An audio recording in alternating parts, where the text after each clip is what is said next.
So here I have with me Larry Nemecek, and he is with Trekland, right? Yes. It's all, I've kind of these brands. I have my name, LarryNemecek.com and Trekland, and my documentary, The Con of Wrath.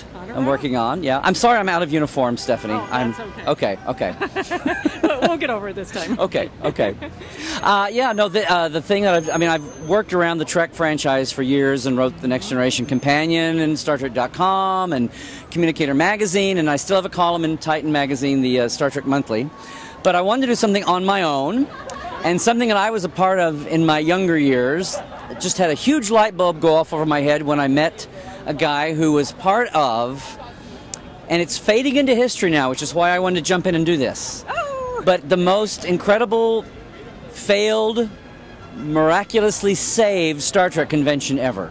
Oh, wow. And it was the first time somebody tried to do something outside the box of just stand up and a Q&A and sign autographs. They tried to do a rock star kind of program thing. This is in Houston, Texas, in 1982, right about the time the Wrath of Khan came out. And these guys were big dreamers, and they had done conventions, and this was in Houston, but a few things conspired against them. But basically, the miracle of the story is in the middle of a meltdown and people being kicked out of hotels, and instead of thousands of people coming to see this special show, it was only hundreds.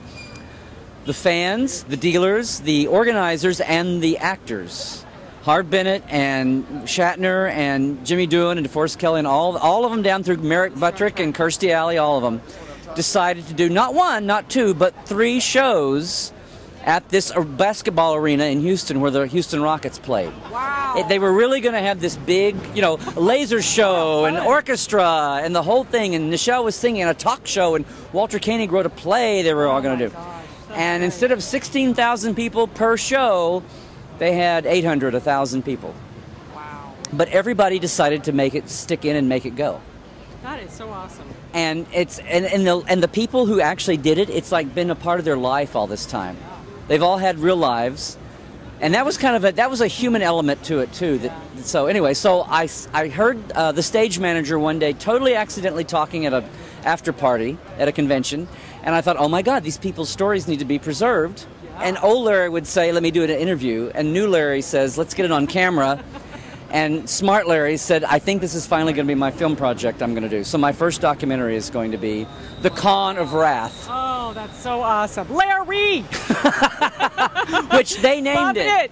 I didn't come up with the title. That's what the fans were calling it that weekend. So, oh, that's so cool. Among other things. So anyway. Wow. So you've been in the Star Trek world for so long, and you've been a big supporter of Eugene Roddenberry. I try to be, and Rod's been a big supporter of us, so very grateful. Yeah, that's great. And He's you knew his mother a little bit, right? I knew. We had Majel at a convention in Oklahoma City when I was still there, and Majel, my wife, worked on Voyager, and so she was very sweet when she would have her parties that always had us come out, and those were really entertaining. And I remember when Rod had his 30th birthday party and kind of started taking over the mantle from his mom, of the party hosts and all.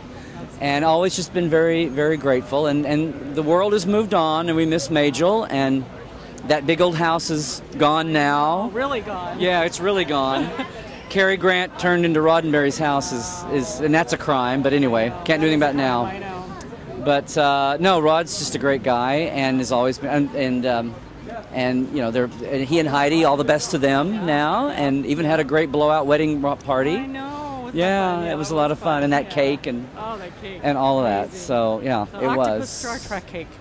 Yeah, the octopus combined with the shuttle and everything. But I've never seen anything like that. Have you? I know a 3D wild. cake, much less Captain Nemo meets. No red shirts. I think the red shirt was already gone, but the other Oh, that was great. But anyway, no, that was a lot of fun. So, and I should say also that our Con of Wrath. I have to mention the things, the conofwrath.com, and also we're doing small donations to be a part of it and have a screen credit, and we have some premium thank yous. So, $10 all the way up to $1,000 if you have it. Just to our, it's a very small budget. We're just traveling. But we're doing it on the side, and it's going to be a lot of fun. So, but I'm still doing all my other stuff, my blog, Trekland, and my columns at the magazine, and all that's still there. But this is pretty exciting. That's great. Now, you also were saying something about preservation, or something you're doing with that? with preservation.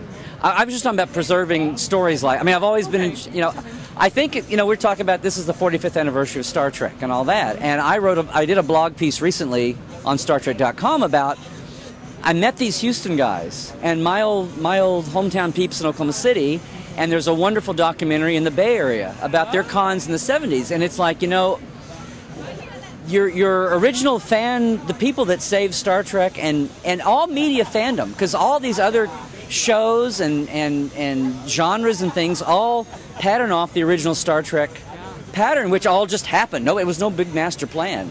And a lot of those people that were involved, and a lot of them were women, it should be noted. Every locality has their own history too, and their own conventions and fan clubs. And I've been kind of on a push lately about getting everybody to record their local history, and do that. And so, if anything, that's a local push here. I've already had one guy tell me, I forget where he was, that wrote me and said I think they were in Utah, and said, we're going to do that. We're going to start talking to our older members and the people in the 70s and 80s and get a lot of this on tape. So preserve it. Yes, preserve it. It's pop culture, and it's all the stuff that everybody used to. Oh, you're a Screwball fan. Well, now nerddom and fandom and geekdom and Big Bang Theory and everything's mainstream. So we need to know where this came from. Unbelievable. Well, good for you, Larry. Thank you for all that you're Stephanie. doing in the Star Trek world. Well, we try. We try. Trekland you go. Thanks a lot for having us.